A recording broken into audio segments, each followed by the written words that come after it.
జాతీయవాద జర్నలిజానికి అసలైన వేదిక నేషనలిస్ట్ హబ్ ని సబ్స్క్రైబ్ చేసుకోండి. నోటిఫికేషన్స్ కోసం బెల్ ఐకాన్ పై క్లిక్ చేయండి. నమస్తే, ప్రత్యేక చర్చా కార్యక్రమానికి స్వాగతం. సార్వత్రిక ఎన్నికల ఫలితాలు వెలువడిన తర్వాత కాంగ్రెస్ పార్టీకి కావచ్చు, ఇండీ కూటమికి కావచ్చు, లేదా ఇటువైపు ఎన్డీఏ కూటమికి కావచ్చు, బీజేపీకి కావచ్చు, ఒక విధంగా చెప్పాలంటే ఊహించని ఫలితాలు వచ్చాయి. కాంగ్రెస్ పార్టీ బహుశా ఇంత స్థాయిలో తమ యొక్క సీట్ల సంఖ్య 99కి పెరుగుతుందని ఊహించకపోయి ఉండవచ్చు. మరోపక్క బీజేపీ కూడా ఈజీగా మ్యాండేట్ వచ్చేస్తుంది. గతంలో ఎలాగైతే ఇతర భాగస్వామ్య పక్షాల అవసరం లేకుండా బీజేపీకి ఓన్గా ఏ విధంగా అయితే 302, 303 సీట్లు ఏ విధంగా అయితే సాధించగలిగిందో ఈసారి కూడా బహుశా 272 అయితే ఎట్టి పరిస్థితులు తగ్గవు అని బీజేపీ కూడా ఆశించింది. కానీ అనుకున్న సీట్ల సంఖ్యను సాధించలేకపోయింది. మరోపక్క కాంగ్రెస్ పార్టీ ఈ నెంబర్ను చూసి సంబరాలు చేసుకుంటోంది. దేశంలో మా బలం పెరిగింది అంటూ కాంగ్రెస్ పార్టీ సంబరాలు చేసుకుంటుంది. బీజేపీకి సీట్లు తగ్గాయి, బీజేపీ బలం తగ్గింది, కాంగ్రెస్ పార్టీ బలం పెరిగింది అని చెప్పి కాంగ్రెస్ పార్టీ సంబరాలు చేసుకుంటుంది. నిజంగా ఇది కాంగ్రెస్ పార్టీ సంబరాలు చేసుకోవాల్సినటువంటి సమయమా, లేకపోతే సమీక్ష చేసుకోవాల్సినటువంటి సమయమా? మరోపక్క న్యూట్రల్గా ఉండేటువంటి వారు కూడా ఇది బీజేపీ కూడా సమీక్ష చేసుకోవాల్సినటువంటి సమయం, ఒక విధంగా ఒక వేకప్ కాల్ లాంటిది. ఎందుకంటే వాళ్ళు ఆశించినటువంటి, ఆ పార్టీ ఆశించినటువంటి సీట్లు రాలేదు కాబట్టి వాళ్ళు కూడా ఎక్కడెక్కడ పొరపాట్లు జరిగాయో లేదా సమీక్ష చేసుకోవాల్సినటువంటి అవసరం ఉందని చెప్పి విశ్లేషకులు చెప్తున్నారు. అసలు ఏది నిజం, ఏం జరిగింది, ఏం చేయాలి అనేటువంటి అంశాల మీద మనం కాస్త విశ్లేషించే ప్రయత్నం చేద్దాం. నాతో పాటు అందుబాటులో ఉన్నారు మురళీ మనోహర్ గారు, రాజకీయ విశ్లేషకులు. మురళీ గారు నమస్తే అండి. నమస్తే. నమస్తే. కాంగ్రెస్ పార్టీ, ఇండీ కూటమి కానీ కాంగ్రెస్ పార్టీ కానీ ఫలితాలు వచ్చిన తర్వాత ఒక విధమైనటువంటి నెరేటివ్ను బిల్డ్ చేసే ప్రయత్నం చేసింది. ముఖ్యంగా మోదీ గారు సంకీర్ణ ప్రభుత్వాన్ని నడపలేరు, గతంలో ఎప్పుడు కూడా ఆయన నడపలేదు కాబట్టి, అలాంటి సందర్భం రాలేదు కాబట్టి, అటు సీఎంగా ఉన్నప్పుడు కానీ 14లో కానీ 19లో కానీ. సో మోదీ గారు సంకీర్ణ ప్రభుత్వాన్ని నడపలేరని చెప్పి ఒక నెరేటివ్ బిల్డ్ చేసే ప్రయత్నం చేశారు. వెంటనే దానికి ప్రభుత్వ ఏర్పాటుకు మేము సిద్ధమని చెప్పడం, తర్వాత మరొక రకమైన నెరేటివ్ బిల్డ్ చేశారు. టీడీపీ జేడీయూ ఉండవు, వాళ్ళు మా వైపు వచ్చేస్తారు, ఇండీ కూటమి వైపు వచ్చేస్తారు అనేటువంటి ఒక ప్రచారం మళ్ళీ చేశారు. ఆ వెంటనే అదే రోజు we are with NDA, we are with Modi అని చెప్పి చంద్రబాబు గారు అలాగే నితీష్ కుమార్ కూడా చెప్పడం జరిగింది. సో అది కూడా బస్ట్ అయింది. సో ఇండీ కూటమి చేస్తున్నటువంటి లేదా క్రియేట్ చేసేటువంటి నెరేటివ్స్ అన్నీ కూడా ఒక్కొక్కటిగా తేలిపోతున్నాయి, అది అర్థమవుతోంది. అయితే ఇది కాంగ్రెస్ పార్టీ వరుసగా 15 సంవత్సరాలు అధికారానికి గ్రాండ్ ఓల్డ్ పార్టీ అని చెప్పుకున్నటువంటి కాంగ్రెస్ పార్టీ ఇప్పటికి 10 సంవత్సరాలు పవర్కి దూరంగా ఉంది, అధికారానికి దూరంగా ఉంది, మరొక 5 ఏళ్ళు దూరంగా ఉండాల్సినటువంటి పరిస్థితి. సో కాంగ్రెస్ పార్టీ గ్రాఫ్ పెరిగిందా, లేకపోతే ఇది సమీక్షించుకోవాలా? రాజు గారు నమస్తే. నేషనల్ ప్రేక్షకులకు అందరికీ నమస్తే. అవును రాజు గారు, ఫస్ట్ టైం మనం ఇటువంటి ఒక అద్భుతమైన ఒక వాతావరణం చూస్తున్నాం ఈ దేశంలో. మొదటిసారి ప్రజలు కన్ఫ్యూజ్ అవుతున్నారు, ఇంతకు మేము గెలిపించింది ఎవరిని అని. ఎందుకంటే మోడీ అధికారం నుంచి దూరంగా ఉన్నటువంటి కాంగ్రెస్ ఇప్పుడు ఏమైనా సడన్ గా అధికారంలోకి వచ్చేసిందా అనేటువంటి ఒక ఉత్సాహము, సంబరాలు కాంగ్రెస్ చేసుకుంటుంది. ప్రజలు కూడా కన్ఫ్యూజ్ అవుతున్నారు, ఇంతకు ఎవరు గెలిచారు. అదే ఎప్పుడు ఫెయిల్ అయ్యే స్టూడెంట్, ఎప్పుడు ఫెయిల్ అయ్యేటువంటి స్టూడెంట్కి ఒకసారి 40 మార్కులు వస్తే ఎలా ఉంటాయో బహుశా ఆ పరిస్థితి ఏమో అనిపిస్తోంది కాంగ్రెస్ పార్టీ సెలబ్రేషన్స్ చూస్తుంటే. ఎగ్జాక్ట్ గా మీ పోలిక సరిగ్గా సరిపోతుంది కనుక అలాంటి సంబరాలు. ఎందుకంటే బీజేపీకి నంబర్ తగ్గింది, అది వాళ్ళ సంబరాలకు కారణం. కనుక బీజేపీ ఓడిందా అంటే కాదు, 3వసారి మోడీ గారు మళ్ళీ ప్రభుత్వాన్ని, దేశంలో ఇది 2వసారి మాత్రమే ఇలా జరగడం. వరుసగా ఎన్నికలు గెలుస్తూ 2 సార్లు పూర్తి చేసి 3వసారి కూడా తానే గెలిచి ప్రభుత్వాన్ని దాన్ని స్థాపించారు. ఎన్డీఏ ప్రభుత్వం ఏర్పడ్డది, బీజేపీ కాదు కదా, ఎన్డీఏ కదా అని ఒక ఆనందం. నేనేమంటున్నా అంటే 14లో కానీ 19లో కానీ అప్పుడు కూడా ఎన్డీఏ ప్రభుత్వమే అది. అయితే బీజేపీకి మెజారిటీ ఉన్న ప్రభుత్వం, బీజేపీకి సొంతంగా మెజారిటీ లేని ప్రభుత్వం అంటూ ఎన్డీఏ ప్రభుత్వంగా ఉంది. కనుక ఆనందం ఏంటి అంటే ఇగో ఎన్డీఏ ఒక సంకీర్ణ ప్రభుత్వం ఇది కనుక అలైడ్ పార్టీస్ తోటి కలిసి ప్రభుత్వాన్ని నడపడం కష్టం అని నరేటివ్, మీరు చెప్పిన నరేటివ్ స్టార్ట్ 5 సంవత్సరాలు నడపలేరు, సంవత్సరంలోనే కూలిపోతుందని చెప్పి ఆప్ నుంచి ఒక 15 రోజుల్లో ఈ ప్రభుత్వం కూలిపోతుంది. మమతా బెనర్జీ అయితే ఏకంగా అయిపోయింది, 1-2 రోజుల కన్నా ఎక్కువ నడిచేది కాదు ఈ ప్రభుత్వం, కూలిపోతుంది ఈ ప్రభుత్వం. కనుక అసలు మినిస్ట్రీనే ఫామ్ చేయలేరు అని ఒకసారి అదేది మీరు అన్నట్టుగా టీడీపీ అండ్ నితీష్ కుమార్ వాళ్ళని నమ్మడానికి వీల్లేదు కనుక వాళ్ళు లాగేస్తారు ఈ ప్రభుత్వాన్ని వెంటనే. అసలు బార్గెనింగ్ తట్టుకోలేరు వాళ్ళు చేసే బార్గెనింగ్. ఎక్కడ ఉంది రాజు గారు బార్గెన్ ఎవరు చేశారు చెప్పండి? ఎవరైనా నోరు తెరిచి అడిగారా? డిమాండ్స్ పెట్టారా? లేకపోతే చర్చలు అని అంట ప్రభుత్వం ఫామ్ కాక, ఒకవేళ మినిస్ట్రీ డిక్లేర్ చేశాక కూడా పోర్ట్ఫోలియో ఇయ్యలేక డేస్ టుగెదర్ నడిస్తే 24 hours పెంచకుండా వెంటనే అనుకున్న డేట్ కి ప్రమాణ స్వీకారం చేశారు 72 మందితో. ప్రమాణ స్వీకారం, పోర్ట్ఫోలియోస్ యొక్క వితరణ, ఇవన్నీ కూడా జరిగిపోయాయి. యాజ్ ఇట్ ఈస్ గా బీజేపీ ప్రభుత్వం ఫామ్ చేసినప్పుడు ఎలా జరిగిందో అదే నార్మల్ స్టేజ్ లోనే జరిగింది. కనుక ఒక ఆనందం కాంగ్రెస్ కి ఏంటంటే బీజేపీ సొంత ప్రభుత్వం లేదు కనుక 2 పార్టీ దగ్గర ఆగిపోయింది అలా 30.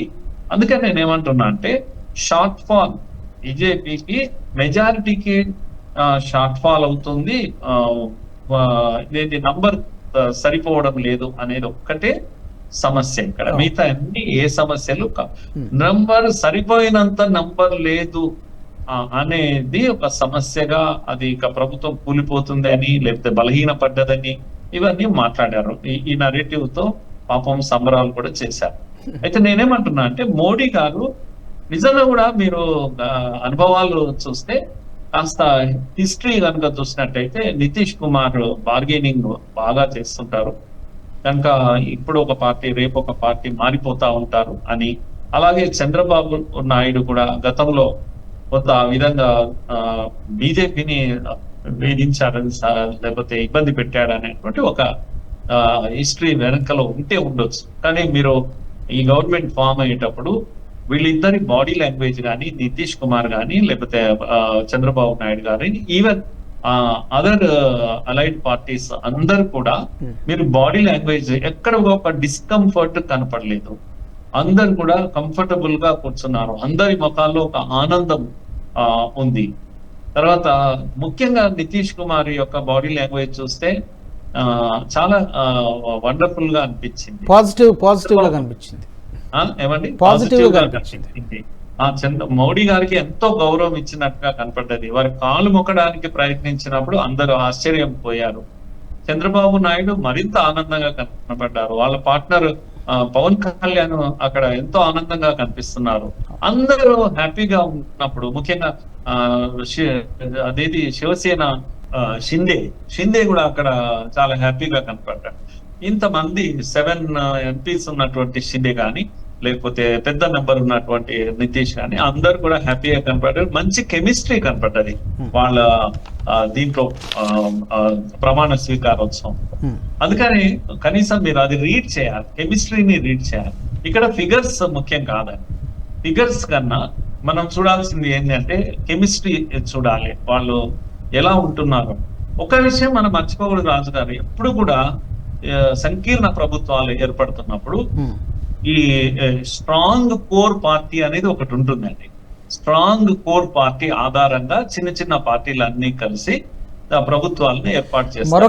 మరొక విమర్శ ఏంటంటే మురళి గారు, మిత్రపక్షాలకు ఇంపార్టెంట్ పోర్ట్ఫోలియోస్ని అన్ని కూడా బీజేపీ దగ్గర పెట్టుకొని ప్రాధాన్యత లేని వాటిని మాత్రమే వీళ్ళకి ఇచ్చారనేటువంటి ఒక, అంటే లైక్ హోమ్ కానీ ఇలాంటి రెవెన్యూ ఇట్లాంటివి కానీ, సిసిఎస్లో అంటే ఏదో అంటారు కదా cabinet security committee of security, వాటిల్లో బాగా అలయన్స్ పార్టీస్కి లేకుండా కేవలం బీజేపీ మాత్రమే పెట్టుకుంది, మిత్రపక్షాలకి సరైనటువంటి గౌరవం ఇవ్వలేదనేటువంటి ఒక విమర్శ కూడా చేస్తున్నాయి. అంటే ఏదో ఒక విధంగా వదవనటువంటి డిస్టర్బెన్స్ క్రియేట్ చేసేటువంటి ప్రయత్నమా?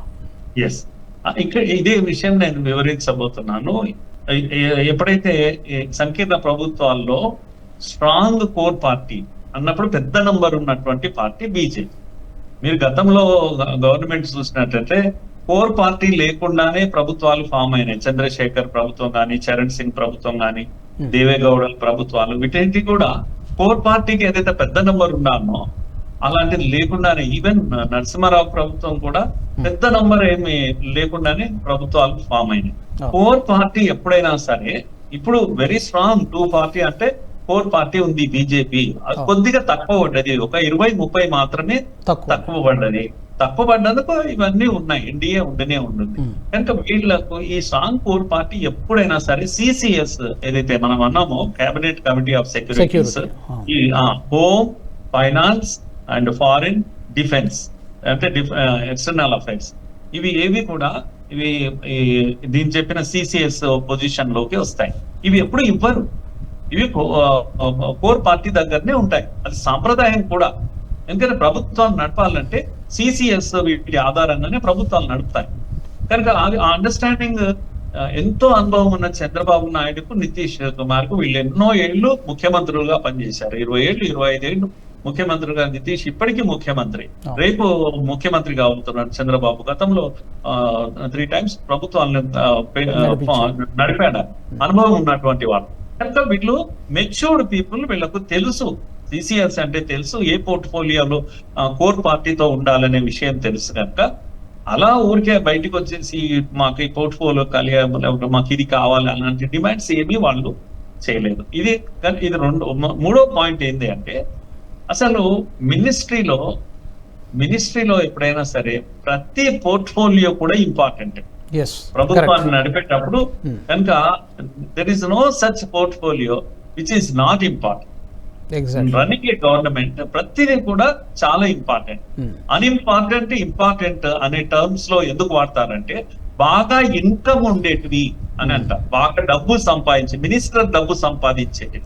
ఎందుకు ఒకప్పుడు డిఫెన్స్ ని ఎక్కువ మంది అడిగేవాళ్ళు, డిఫెన్స్ లో చాలా కొనుగోళ్లు ఉంటాయి, 1000 కోట్ల రూపాయల కొనుగోలు ఉంటాయి. టెలికమ్యూనికేషన్, డి రాజా లాంటి వాళ్ళు కనుక 1,70,000 కోట్ల కుంభకోణం చేయడానికి అవకాశం ఉంటుంది. డిఫెన్స్ లో కుంభకోణాలు చేయడానికి అవకాశం ఉంటుంది. కాంగ్రెస్ పార్టీ పర్స్పెక్టివ్ లో బహుశా మీరు అన్నట్టుగా ఎక్కడైతే రెవెన్యూ సోర్సెస్ ఎక్కడ ఎక్కువ ఉన్నాయో అవే ఇంపార్టెంట్ ఉన్న ప్రాధాన్యత గల పోర్ట్ఫోలియోస్ అని భావించి ఉండవచ్చు. ఎగ్జాక్ట్ గా నేను చెప్తున్నది అది అన్నట్టు. కనుక మీరు ఇంపార్టెంట్ అన్ఇంపార్టెంట్ అన్నప్పుడు మీ దృష్టి ఏంటి అనేది నా ప్రశ్న. మీ ప్రభుత్వాలు ఉన్నప్పుడు, కాంగ్రెస్ ప్రభుత్వాలు ఉన్నప్పుడు వాళ్ళకి కావాల్సిన షేర్ ఏదైతే ఉంటుందో, బాగా డబ్బు సంపాదించే మినిస్ట్రీలను డిమాండ్ చేసి తీసుకునేవాళ్ళు, లేకపోతే ప్రభుత్వాన్ని కూల్ చేస్తామనేది. కనుక మోడీ దగ్గర ఇది కుదరదు. ఏది మీ పోర్ట్ఫోలియో తీసుకున్నా వెట్టి చాకరీ చేయాలి మోడీ దగ్గర, 24 గంటలు పనిచేయాలి, ఆయనతో పరిగెత్తాలి. ఇది ఇప్పుడున్నటువంటి పార్ట్నర్స్ వీళ్లకు అందరికీ తెలిసినటువంటి విషయం. అందుకే మనము ఇంపార్టెంట్ అన్ఇంపార్టెంట్ అనే విషయము ఎక్కడ కూడా రాదు. పైగా మనము గతంలో కూడా మనం చూసినట్టయితే పోర్ట్ఫోలియోస్ ఎన్డీఏ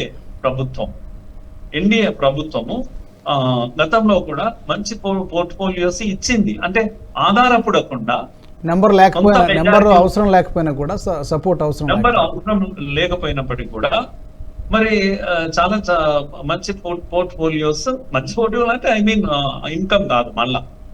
కనుక అలాంటి చరిత్ర ఉంది ఎవరికి, మోడీ గారికి. అశోక్ గజపతి రాజు సివిల్ అవియేషన్ ఇచ్చారు. ఎప్పుడు మీకు ఇది లేనప్పుడు, ఆధారపడాల్సిన అవసరం లేనప్పుడు. ఇప్పుడు కూడా రామ్మోహన్ నాయుడుకి ఇచ్చారు, ఇప్పుడు రామ్మోహన్ గారికి ఇచ్చారు, ఇప్పుడు కూడా ఇచ్చారు. ఎక్కడ మర్యాద తగ్గింది మరి? అప్పుడు శివసేన అదేంటి అకాలీ దళ్ వీళ్ళంట ఉండేది, కౌర్ అని ఆమె బాదల్ కూతురు ఉండేది, అగ్రికల్చర్ ఆమె దగ్గరే ఉండేది. అప్పుడేమి డిపెండ్ కాలేదే మరి, ప్రభుత్వం ఎవరిపైన ఆధారపడలేదు, సొంత కాళ్ళపైన నిలబడ్డది కదా. మరి అగ్రికల్చర్ అంత పెద్ద మినిస్ట్రీ ఆమెకి ఎందుకు ఇచ్చారు? అప్పుడే కదా ఫార్ములాస్ వచ్చిన తర్వాత ఆమె రిజైన్ చేసింది, పంజాబీ లేడీ కనుక ఆమె రిజైన్ చేసింది, తోమర్ సింగ్ ఇచ్చారు తర్వాత. కనుక ఎప్పుడు గౌరవించే ప్రయత్నం. ఆర్జేపీ సంబంధించిన పరాస్, ఆయన కూడా ఫుడ్ ప్రాసెసింగ్ మినిస్ట్రీ ఇచ్చారు. అరవింద్ సావంత్ అని శివసేన అతనికి హెల్త్ అండ్ ఇండస్ట్రీస్ మినిస్ట్రీ 2 కలిపి ఇచ్చారు. ఇప్పుడు ఇవన్నీ కూడా నేను చెప్తున్నది 14 and 19 లో వేర్ బీజేపీ వాజ్ స్ట్రాంగ్ అయినా అండ్ ఎవరిని ప్లీజ్ చేయాల్సిన అవసరం లేదు, మ్యాండేట్ ఉంది వాళ్ళ దగ్గర. ఆయన ఎన్డీఏ పార్ట్నర్స్ ను గౌరవించే ఒక సాంప్రదాయము మోడీ ప్రభుత్వంలో ఉంది, ఎన్డీఏ ప్రభుత్వంలో ఉంది, ఎన్డీఏ లీడర్ కు ఉంది. కనుక ఇది కేవలం సాంప్రదాయం మాత్రమే. ఓకే, మరొకటి కూడా అలాంటి మినిస్టర్సే ఇచ్చారు. Yes, exactly. మరొకటి, ఇప్పుడు కాంగ్రెస్ పార్టీ సెలబ్రేషన్స్ చేసుకుంటోంది, ఒక విధంగా ఎప్పుడు లేని ఉత్సాహం కనిపిస్తోంది. మొదటి 1-2 రోజులు ఏదో మేమేదో ప్రభుత్వాన్ని ఫామ్ చేసేస్తా ఉన్నటువంటి ఒక హడావిడి కూడా చేశారు, అది వర్కౌట్ కాలేదు, సరే ప్రస్తుతానికి కామ్ అయ్యారు. బట్ కొంచెం జోష్ వచ్చింది, ఎందుకంటే నెంబర్ పెరిగింది కదా, 54 నుంచి 99కి వచ్చింది. కాబట్టి యాక్చువల్గా ఈ పెరిగినటువంటి నెంబరు నిజంగా కాంగ్రెస్ పార్టీ ఎఫర్ట్ వలనో లేకపోతే రాహుల్ గాంధీ గారి జోడో యాత్ర వలన పెరిగిందా, లేక కూటమిలో ఉండడం వలన, కూటమిలో ఇతర భాగస్వామ్య పార్టీల వలన ఈ నెంబర్ పెరిగిందా, ఇది తెలియదు. మామూలుగా వయసులో చిన్న పిల్లలు ఉంటే ఇంకా కొద్దిగా ఏజ్ రానివ్వండి, వాడికి కాస్త పరిపక్వత రావాలి, మెచ్యూరిటీ రావాలి అని కొంత టైం ఇస్తాం. కనుక వ్యక్తి 25 ఏళ్ళు 30 ఏళ్ళు 35 కూడా దాటాక వీడింత ఏజ్ వచ్చింది, ఇంకా ఎటువంటి మెచ్యూరిటీ లేదు అని తిడుతూ ఉంటాం. కానీ గొప్ప మదర్ ఎవరు అంటే సోనియా గాంధీ.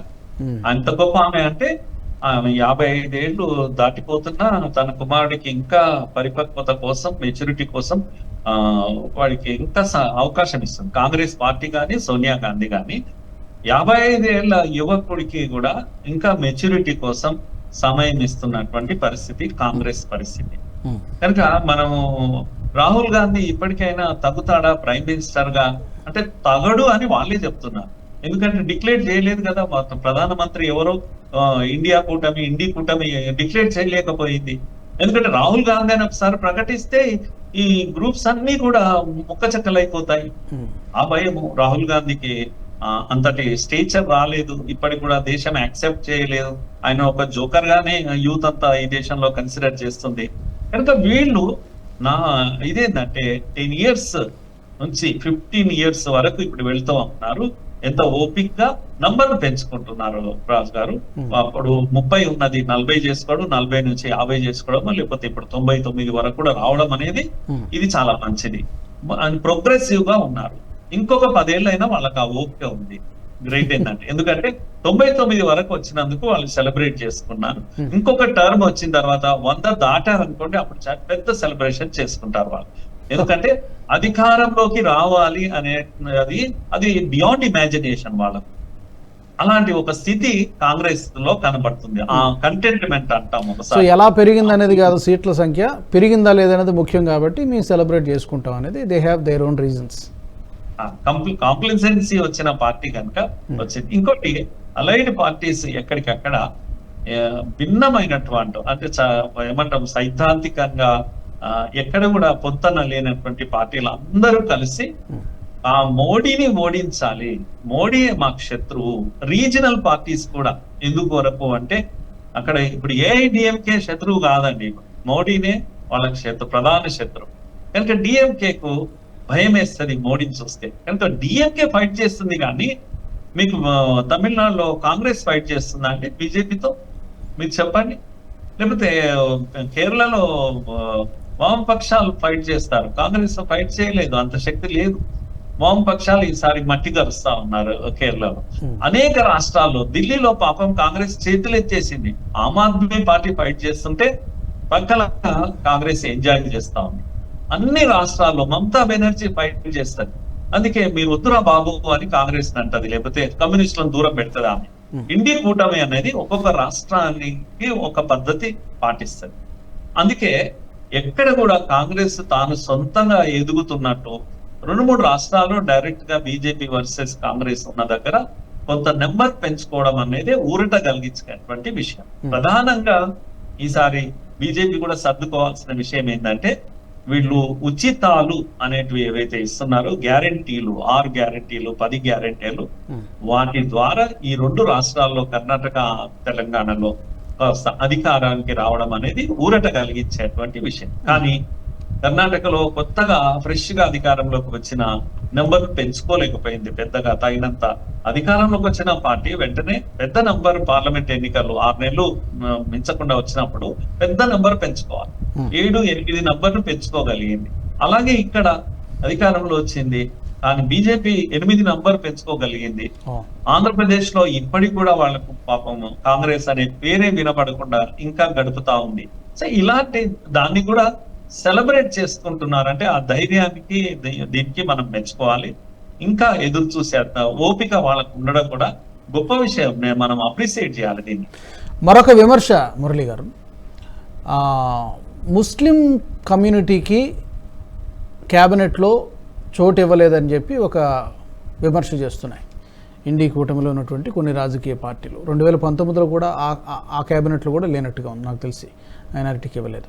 ఇప్పుడు ఇంతవరకు ప్రకటించినటువంటి 72 మందిలో కూడా ముస్లింలకి స్థానం లేదు. ఈ విమర్శకి మీరు ఎలా చూస్తారు? అంటే ఈ విమర్శ దేని కొరకంటే, ఇప్పుడు విమర్శ ముస్లిం కమ్యూనిటీకి అన్యాయం చేస్తుంది బీజేపీ అనేది విమర్శ, కానీ పోర్ట్ఫోలియో ఒకటి ముస్లింకి ఇవ్వలేదు అనేది విమర్శ ఎందుకు అవుతుందండి? ముస్లింలను ఈ పేరున ఇన్స్టిగేట్ చేయడము, ప్లీజ్ చేయడము, ముస్లింను ఒక ఓటు బ్యాంకుగా మాత్రమే చూడడము, ముస్లింను ఒక మనిషిగా చూడకపోవడం, ముస్లిం అనే వాడికి కొన్ని అవసరాలు ఉంటాయి, ఇల్లు అవసరం ఉంటాయి కనుక మోడీ తన వైపు నుంచి ఇల్లు కట్టిస్తాడు, 3 కోట్ల ఇల్లు కట్టిస్తాడు, హిందూ ముస్లిం అనే భేదం లేకుండా ఇల్లు ఇస్తారు, వాళ్ళ ఇంటింటికి వాటర్ నల్ల నీళ్ళు ఇస్తారు, వాళ్ళ ఇంటికి పవర్ ఇస్తారు. ఇవన్నీ లెక్కగా ఒక ముస్లింకు ఒక పోర్ట్ఫోలియో ఇవ్వకపోవడం అనేది చాలా పెద్ద సమస్యగా మొత్తం దేశంలో ఉన్న ముస్లింలందరూ కూడా అసంతృప్తికి గురి కావాలి అని. ఏం ఉరుగుతుందండి? ఎంఐఎం నాయకుడు ఓవైసీ ఒక 30 ఏళ్ళ నుంచి 40 ఏళ్ళ నుంచి ఆయన ఎంపీగా ఉన్నాడు. డెవలప్మెంట్ ఉందా? పాత బస్సులే ఒక్కరిని చెప్పమనండి, ఎవరైనా ఒకరు సికింద్రాబాద్ నుంచి వెళ్ళి హైదరాబాద్ లో తిరిగి చాలా డెవలప్ అయింది. ఇప్పుడు ఓవైసీ కారణంగా ముస్లింలు ఆ ఏరియాలో ముస్లింలే కదా ఉండేది, వాళ్ళ ఇళ్ళన్నీ డెవలప్ అయినాయి, చక్కటి రోడ్లు వచ్చాయి, హెల్త్ ఎడ్యుకేషన్ వాళ్ళది పెరిగిపోయింది. 30 ఏళ్ల తర్వాత ఒక ఓవైసీ కంటిన్యూస్ గా ఎంపీగా ఉన్నాడు. మరి ప్రతినిధి ఉన్నాడు కదా, ప్రతినిధి ఉండి కూడా డెవలప్మెంట్ జరగలేదు కదా. కనుక ఇది ఎప్పుడు అప్పీస్మెంట్ పాలసీ కాంగ్రెస్ చేసేటువంటి పాలసీ. ముస్లింలను ఏ రోజు మనుషులుగా చూడలేదు కాంగ్రెస్, ముస్లింలను ఏ రోజు కూడా వాళ్ళను ఇదిగా చూడలేదు. ఎందుకు తల్లాక్ ఎందుకు ఇన్ని రోజుల నుంచి ఎదురు చూస్తుంది? ముస్లిం మహిళ సమస్య కాదా అది? కనుక నో వాళ్ళ మతంలో ఏలు పెట్టకూడదు. కనుక ఆ మహిళ అక్కడ ఎన్ని అవస్థలు పడ్డా, ఎన్ని చిత్రహింసలు గురైనా, తలాక్ ఒకటి తర్వాత ఒకడు వచ్చి తలాక్ చెప్తూ పోతా ఉంటే ఏంది? ఆమె రక్త మాంసాలు ఉన్న ఒక మనిషి కాదా? మనిషిగా చూడలేరా ఆమెను? ముస్లిం అనే ఒక ఓటర్ గానే చూస్తారా? ఎన్ని రోజులు చూస్తారు? అందుకని ఈ యొక్క రిప్రజెంటేషన్ ముస్లింకు లేదు, ఇంకెవరికో లేదు. అది కేవలం ప్రొవోక్ చేయడానికి మాత్రమే చేస్తున్నటువంటి ఒక నెరేటివ్ అనుకోవచ్చు. ఓకే, మరొక విషయం మురళి గారు, ప్రతి రాజకీయ పార్టీకి ఎత్తుపల్లాలు ఉంటాయి, సహజమే. ఎప్పుడు ఒకే 14లో మంచి నెంబర్ వచ్చింది, ఐ థింక్ 280+ ఎన్ని వచ్చినట్టున్నాయి ఓన్లీ బీజేపీ. తర్వాత నెంబర్ పెరిగింది, ఇప్పుడు కాస్త తగ్గింది. అప్ అండ్ డౌన్స్ సహజమే. బట్ సక్సెస్ తర్వాత అయినా కూడా, ఫెయిల్యూర్ తర్వాత అయినా, లేదా ఇలాంటి ఫలితం అటు ఇటు కాకుండా కాస్త అంచనా మనం అనుకున్నంత అందుకోలేకపోయినప్పుడైనా కూడా సమీక్ష చేసుకోవాల్సినటువంటి అవసరం. అంటే యాజ్ అ పర్సన్గా మోదీ గారి ముందు కానీ, లేదా పార్టీగా బీజేపీ ముందు కానీ సవాళ్ళు ఏమైనా కనిపిస్తున్నాయా? సమీక్ష చేసుకోవాలా? ఈ ఫలితం అనేది ఒక వేకప్ కాలా పార్టీకి కానీ, వ్యక్తికి కానీ, మోదీ గారికి కానీ? రాజు గారు, మీరు కాస్త నంబర్ 240కి తగ్గిపోయింది అనే నంబర్ కాస్త పక్కకు పెట్టి, బీజేపీ యాజ్ ఏ పార్టీ 2014, 2019, ఇప్పుడు 24 ఈ మూడిట్లో కూడా మీరు చూసినట్టయితే బీజేపీ నార్త్ వెస్ట్ పార్టీ. ఒకప్పుడు నార్త్ ఇండియాలో వెస్టర్న్ భాగంలో గుజరాత్, రాజస్థాన్, లేకపోతే మధ్యప్రదేశ్ వరకు కాస్త ఆ ప్రాంతాల్లో ఉన్నటువంటి పార్టీ. ఆ తర్వాత మెల్లగా నార్త్ వెస్ట్ నుంచి కాస్త ఈస్ట్ వైపు గాని, సౌత్ వైపు గాని ఖాళీగా ఉండేది. అలాంటిది మెల్లగా ఈస్ట్ వైపు స్ప్రెడ్ అవుతూ పోయింది, బెంగాల్ వైపు వెళ్ళింది. నార్త్ ఈస్టర్న్ పార్ట్ లో ఒక సీటు కూడా ఒకప్పుడు ఉండేది కాదు. అస్సాం, మిజోరాం, మేఘాలయ అన్నిట్లో కూడా, త్రిపుర ముఖ్యంగా ప్రభుత్వం ఫామ్ చేసింది. ఇలాంటివన్నీ కూడా మన కళ్ళ ముందు జరిగినాయి. ఈ 14, 19 వీటిలో వస్తున్నటువంటి మార్పు. బెంగాల్లో ఒక ఫైటింగ్ నడుస్తూనే ఉంది. అక్కడ కమ్యూనిస్టులు పెట్టుకుపోయారు, లేకపోతే కాంగ్రెస్ వెళ్ళిపోయింది. ఇప్పుడు ఇది మమతా వర్సెస్ బీజేపీగా మారిపోయింది. అలాగే మీకు ఒరిస్సాలో ఇవన్నీ కూడా మనం చూస్తున్నాం. నెక్స్ట్ సౌత్ విషయంలో కూడా లాస్ట్ 5 years జరిగినటువంటి పోరాటం చూసినట్టయితే ఒక అద్భుతమైన పోరాటం, ఒక వ్యూహాత్మకమైనటువంటి పోరాటం. తమిళుల యొక్క సెపరేటిస్ట్ మైండ్ సెట్ ను మోడీ ప్రభుత్వం, మోడీ పార్టీ అడ్రస్ చేసింది. కనుక అన్నామలై ఆధారంగా ఒకవైపు పాదయాత్ర వీటన్నిటితో ప్రజలను తమ వైపు తిప్పుకునే ప్రయత్నమే కాకుండా మోడీ గారు స్వయంగా ఆ సెపరేటిస్ట్ మైండ్ సెట్ ను ఏదైతే ఉందో, కాదు ఇది దేశంలో భాగము తమిళులు, కాశీ తమిళ సంగమంలా నుండి సింగోల్ అని ఎన్నో విషయాలు ఉన్నాయి. అవన్నీ నేను డీటెయిల్స్ లోకి వెళ్ళడం లేదు. కేరళలో మొదటిసారి ఒక పార్లమెంట్ సీట్ గెలుచుకోవడం, అతనికి కేబినెట్ లో చోటు కూడా ఇవ్వడం, ఓట్ బ్యాంక్ పెంచుకున్నది. తమిళనాడులో ఓట్ బ్యాంక్ పెంచుకున్నది. ఇప్పుడు తమిళనాడులో నెక్స్ట్ అసెంబ్లీ ఎన్నికల్లో it will be BJP versus DMK, not అన్నా డిఎంకే. ఆ విధంగా అన్నా డిఎంకేను పుష్ చేసింది, పక్కకు పుష్ చేయగలిగింది. మీరు మర్చిపోయారు ఇదేంది కాంగ్రెస్ గొడవలో పడి, కానీ ఒడిశాలో సొంతంగా నేల పోరాటం హిస్టరీ క్రియేట్ చేసింది ఒక విధంగా చెప్పాలంటే. హిస్టరీ క్రియేట్ చేశారు. కనుక నవీన్ పట్నాయక్ లాంటి ఒక అద్భుతమైన పర్సనాలిటీ, ఆయన కాదని బీజేపీ పవర్ లోకి వచ్చింది. ఆంధ్రప్రదేశ్ లో ఈరోజు టీడీపీతో కలిసి పవర్ లోకి వచ్చింది. అలా నేనేమంటున్నానంటే బీజేపీ ఫుట్ ప్రింట్ అంటే లేదే లేదు ఈ పార్టీ సౌత్ ఇండియాలో అనేటువంటి ఒక అపవాదం ఉండేది కదా అండి. అలా ఇప్పుడు అలా చూసుకుంటే కాంగ్రెస్ తమిళనాడులో లేనే లేదు. కానీ ఎప్పుడు అన్నా డిఎంకేనో ఉంటేనే కాంగ్రెస్ ఉంటారు. కానీ సొంతంగా 2 కాళ్ళ పైన నిలబడే ప్రయత్నం జరిగింది. అలా బీజేపీ ఫుట్ ప్రింట్ అంటారు. ఓవరాల్ గ్రోత్ చూడాలి తప్ప మనం నెంబర్స్ కాదు. దేశవ్యాప్తంగా తన ప్రెజెన్స్ ను తీసుకెళ్లగలిగింది. ఓటర్లు అందరూ ఇప్పుడు కమలం గుర్తుకు అలవాటు పడుతున్నారు, మోడీ కూడా అలవాటు పడ్డారు. ఇది వాళ్ళు సాధించినటువంటి విజయం. అపజయంగా మీరు చూస్తున్నారు. కానీ నెక్స్ట్ ఫ్యూచర్ లో ఒకవేళ సౌత్ లో, నార్త్ లో ఏదైనా ఇబ్బంది వచ్చి 2-3 రాష్ట్రాల్లో తేడా వస్తే ఇంకేం లేదు, బీజేపీ ఓడిపోవాల్సిందే అనేది ఒక నరేటివ్ డెవలప్ చేశారు. ఇప్పుడు అలా ఉండదండి. నార్త్ లో తేడా వస్తే సౌత్ కాపాడుతుంది, సౌత్ లో తేడా వస్తే నార్త్ కాపాడుతుంది. All India, pan India presence BJP ఇది సాధించింది. కనుక మీరు చెప్పినట్టుగా అలాంటి పరిస్థితి బీజేపీకి లేదు. బీజేపీ యాజ్ ఏ పార్టీ తన ఫుట్ ప్రింట్ ను పెంచుకున్నది. నంబర్ కాస్త తగ్గితే తగ్గిండవచ్చు, కానీ పార్టీ స్ప్రెడ్ అవుతుంది. సిద్ధాంతము లేని ప్లేసెస్ కు సిద్ధాంతాన్ని తీసుకెళ్లగలిగింది. ఆ విధంగా నేను చూస్తున్నాను బీజేపీ. మీరు నెక్స్ట్ ఎలక్షన్స్ లో ఇలా ఉండదు పరిస్థితి. మళ్ళీ బీజేపీ అలోన్ పవర్ లోకి వచ్చేటువంటి స్థితే ఉంటుంది. లాంగ్ టైమ్ లో కూడా అలాగే ఉంటుంది. అలాంటి పార్టీస్ ఫ్రెండ్షిప్ తో ఉంటాయి, కానీ లాంగ్ టైమ్ లో ఫ్యూచర్ లో సొంతంగా దాని పవర్ లోకి వచ్చేటువంటి ఒక శక్తిని బీజేపీ పెంచుకున్నది. ఓకే, చివరిగా ఒక విషయాన్ని చెప్పి మనం ఈ ఎపిసోడ్ ముగిద్దాం మురళి గారు. ఒకటి, ఎన్నికల ముందు ఒక విధమైనటువంటి నెరేటివ్తో కాంగ్రెస్ పార్టీ కావచ్చు, రాహుల్ గాంధీ గారు కావచ్చు, ఇతర పార్టీలు కానీ ధరలు పెరిగిపోయే విపరీతంగా, నిరుద్యోగం పెరిగిపోయిందంటూ పెద్ద ఎత్తున ప్రచారం చేశాయి. రిజర్వేషన్ల మీద కూడా చాలా పెద్ద ఎత్తున ప్రచారం. బీజేపీ వస్తే రిజర్వేషన్లు మొత్తం ఎత్తేస్తుంది, మీ రిజర్వేషన్లని తీసేస్తారని చెప్పి చాలా పెద్ద ఎత్తున ప్రచారం చేస్తుంది. ఈ అంశాలు, ధరల పెరుగుదల, ఇన్ఫ్లేషన్, ద్రవ్యోల్బణం కానివ్వండి, లేకపోతే ఈ నిరుద్యోగం కానివ్వండి, రిజర్వేషన్ అంశాలు కానీ ఏమైనా బీజేపీకి ప్రతికూలంగా పనిచేసాయా? ఆ ప్రభావం వల్లనే ఈ 30-40 సీట్లు ఈ నెంబర్ తగ్గిందనుకోవచ్చా?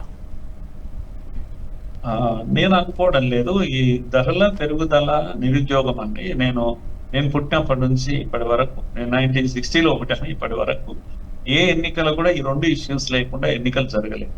ఎందుకంటే ధరలు పెరుగుతూనే వచ్చాయి, నిరుద్యోగ సమస్య కూడా పెరుగుతూనే వచ్చింది. కనుక ఎలక్షన్స్ లో కామన్ గా ఉండే క్యాంపెయినింగ్. కానీ ఏదైతే అబద్ధపు ప్రచారాలు ఏవైతే ఉన్నాయో, ఈ క్యాంపెయిన్ విషియస్ క్యాంపెయిన్ ఏదైతే ఉందో, పచ్చి అబద్ధాలతో కూడిన క్యాంపెయిన్ అన్నిటికన్నా ఘోరమైందంటే రాజ్యాంగాన్ని ఎత్తేస్తారు, రిజర్వేషన్స్ ఎత్తేస్తారు, ఇలాంటి ఒక అబద్ధ ప్రచారము, కొత్త నరేటివ్స్ తీసుకురావడము, ముఖ్యంగా లెఫ్ట్ తుకడే గ్యాంగ్ వీళ్ళ వెనకాల ఉండి ఇవన్నీ కూడా ప్లాన్ చేశారు. కొంత ఇంటర్నేషనల్ ఇది కూడా ఉంది. అందరూ కూడా ఒక పెద్ద ఎత్తున ప్లాన్ చేశారు. దేశమంతా కూడా క్యాంపెయిన్, నెగిటివ్ క్యాంపెయిన్ తోనే సక్సెస్ సాధించారు. ఆ విధంగా కొంత ఉత్తరప్రదేశ్ లో డిస్టర్బ్ చేయగలిగారు. ముఖ్యంగా బిఎస్పి ఓటును ఎస్పీకి టర్న్ చేయడం వల్ల జరిగిన నష్టంగా నేను చూస్తున్నాను. అదర్వైజ్ వేరే ప్రాబ్లం ఏం లేదు. మహారాష్ట్రలో కూడా కొద్దిగా బీజేపీ ఇమేజ్ డెంట్ అయింది. ఎందుకంటే రెండు పార్టీలు కూడా ముక్కలు కావడం అనేది అది అంతగా యాక్సెప్టబుల్ గా అనిపించలేదు. నేను ఇది తప్పకుండా ఇప్పుడు సరిదిద్దుతారు మహారాష్ట్రను. ఇది జాట్ అనే కమ్యూనిటీ ఏదైతే దాన్ని సరిగా అడ్రస్ చేయలేదేమో అని అనిపించింది. ఈ 2-3 విషయాల కారణంగానే మహారాష్ట్ర, రాజస్థాన్ అండ్ ఉత్తరప్రదేశ్, హర్యానా వీటిల్లో ఈ కమ్యూనిటీ బేస్డ్ క్యాస్ట్ పాలిటిక్స్ ఏదైనా వాటి కారణంగానే బీజేపీ కొంత నష్టపోయింది. తప్పకుండా వీటిని సరిదిద్దుకోగలరు, ఈజీగా మళ్ళా ముందుకు వెళ్ళగలరు అనేది నాకైతే విశ్వాసం ఉంది. రెండో పాయింట్ ఏంటంటే ఫైనల్ పాయింట్ ఒకటి గుర్తుపెట్టుకోండి రాజు గారి, ఎన్డీఏ లేకపోతే టీడీపీ లేకపోతే జేడీయూ, జేడీఎస్ ఇలాంటి పార్టీలన్నీ నితీష్ గురించి కానీ ఈయన గురించి కానీ కొద్దిగా అపవాదు ఉన్నప్పటికీ కూడా నాకు నమ్మకము మోడీ పైన. మోడీ గారు ఏదైనా నడపగలుగుతారు, సొంత నంబర్తో నడపగలరు, నంబర్ లేకున్నా కూడా నడపగలరు. కనుక అందరినీ కలుపుకొని ముందుకు తీసుకెళ్లగలరు. సమర్థుడు ఎప్పుడైనా సరే నంబర్ ఉంటే కొద్దిగా వేగం పెరగవచ్చు, నెంబర్ లేకపోతే అప్పుడప్పుడు కన్సల్టేషన్ పెరుగుతుంది. అంతే, కన్సెన్సస్ కొరకు ఎక్కువ ప్రయత్నం చేయాల్సి వస్తుంది.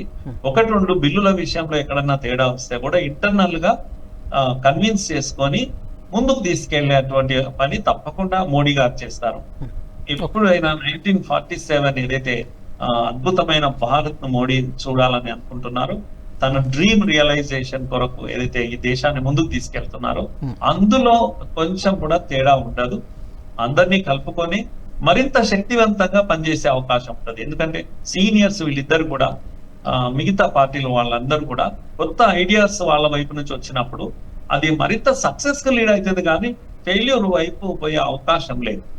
లాస్ట్ పాయింట్ మురళి గారు, ఫ్యూచర్ ఆఫ్ కాంగ్రెస్ పార్టీ ముఖ్యంగా సమీప భవిష్యత్తు తీసుకుంటే బై 2029 ఎలా ఉంటుందనేది తెలియదు, చూడాల్సి ఉంది.